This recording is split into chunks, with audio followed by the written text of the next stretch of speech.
What happens if King Charles III dies of cancer?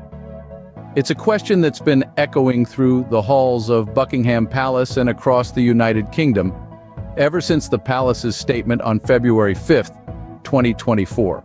The statement revealed that King Charles III is currently undergoing regular medical treatments for his diagnosis, while simultaneously reducing his public engagements. Right now, he's not in immediate danger, but it's worth asking the question, what if the worst-case scenario happens? If King Charles III's illness proves fatal, the throne won't stay vacant. The succession to the throne, steeped in centuries of tradition and legislation, would follow the bloodline. But that doesn't mean Queen Consort Camilla would automatically ascend to the throne. Quite the opposite, in fact. But what does this mean for the line of succession? That's a complex question with a fascinating answer. Let's dive into it. It's a common misconception that a queen consort automatically becomes the ruling queen upon the death of her king. However, in the British monarchy, things operate a little differently. The title of queen consort is given to the wife of a reigning king, and in the case of Charles III, that's Camilla, Duchess of Cornwall. As queen consort, Camilla has a significant role in the royal family. She attends public engagements, supports charitable causes, and participates in state occasions alongside her husband. However, her role is primarily ceremonial and supportive, with no constitutional powers or duties. Now, let's get into the nitty-gritty. The British monarchy operates on a system of hereditary succession, which means the throne is passed down through the bloodline. This system has been established over centuries through legislative acts such as the Bill of Rights of 1689, the Act of Settlement of 1701, and the Succession to the Crown Act of 2013. In the unfortunate event of King Charles III's demise, the crown would not pass to Camilla, but rather to the next in line of succession, which is Prince William, the Prince of Wales.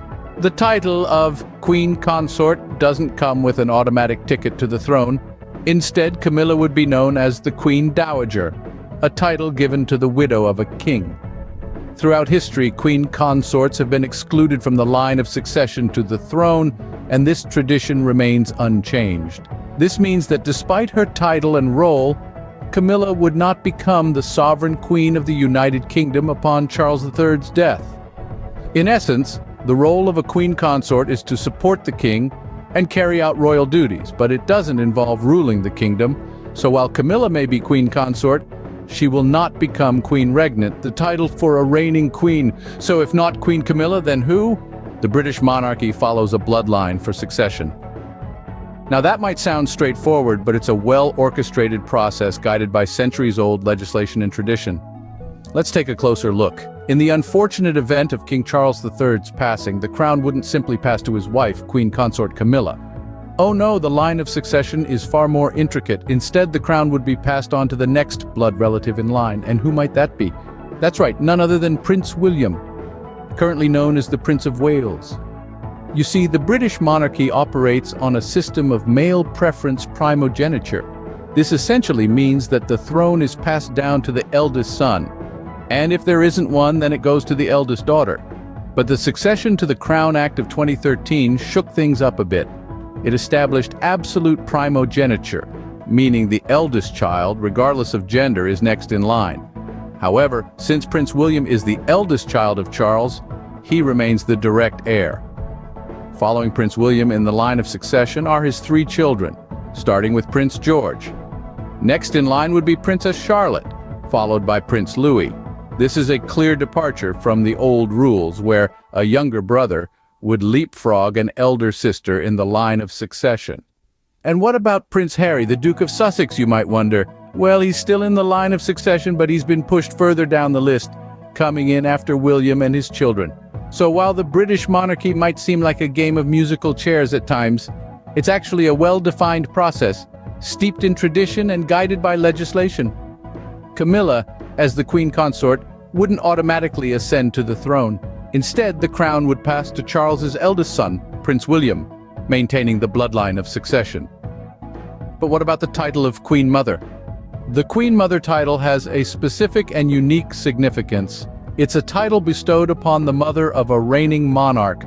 However, it's important to note that this title isn't about marriage to the king, but about blood relation to the next monarch. In the case of Camilla, she is the wife of King Charles III, but not the biological mother of the prospective king, Prince William. Now let's clarify the prerequisites for this title. For Camilla to be eligible for the Queen Mother title, she would have to be the biological mother of the next reigning monarch, which she isn't. Camilla is Prince William's stepmother, a role she assumed upon marrying Charles, but this does not qualify her for the Queen Mother title. This might seem a little complex, but remember, the monarchy is all about tradition and lineage. So, what role could Camilla play post-Charles III?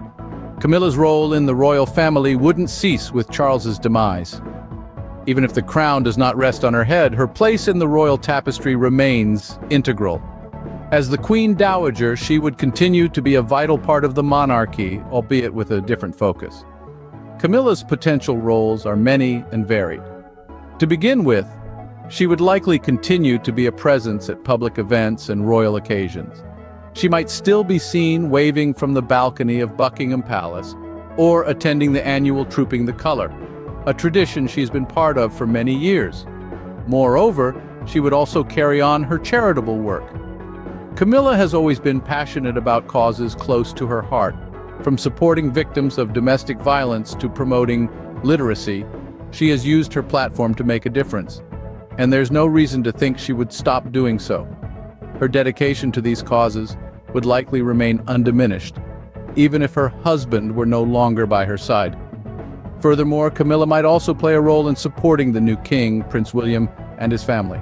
As a seasoned royal with years of experience, her guidance could be invaluable. She could offer counsel, share insights, or simply be a comforting presence during a time of transition and change.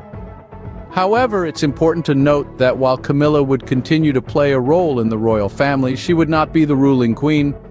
The title of Queen Consort does not automatically translate to Queen Regnant. The crown would pass to the next in line, following the bloodline as established by centuries-old legislation. So, despite her continued presence and potential roles, Camilla would not be the one to wear the crown. She would not be the one to rule. Her role would be supportive, not sovereign. The monarchy would move forward following the line of succession as it has done for hundreds of years. So, who becomes the Queen of Great Britain? The title of Queen of Great Britain has a clear successor. As we navigate through the intricacies of the British monarchy, it becomes evident that the crown follows a path dictated by bloodline and tradition. In the unfortunate event of King Charles III's passing, the title of Queen of Great Britain would not fall to his wife Camilla, but to a woman already beloved by many as a royal figure, Catherine, Princess of Wales. Catherine, also known endearingly as Kate, is the wife of Prince William. A mother of three and an active participant in royal duties, she has been an integral part of the royal family since her wedding to Prince William in 2011. Her rise to the title of Queen of Great Britain would be in accordance with the rules of succession that have governed the British monarchy for centuries. But what does it mean to be the Queen of Great Britain? It is not merely a title, but a position of great responsibility and influence. The Queen is expected to support the monarch, participate actively in royal duties, and represent the monarchy both at home and abroad. Catherine has already shown her capability in these areas, making her a fitting successor. It's also worth noting that Catherine's ascension to the throne would mark a significant moment in history. She would be the first Queen Consort in over half a century, following Queen Elizabeth, the Queen Mother, who held the title from 1936 until the death of her husband, King George VI, in 1952. So, even though Camilla, as Queen Consort, might have been expected by some to take the throne, the rules of succession dictate otherwise. Instead, we find ourselves looking to a future where Catherine, Princess of Wales, steps into the role of Queen of Great Britain.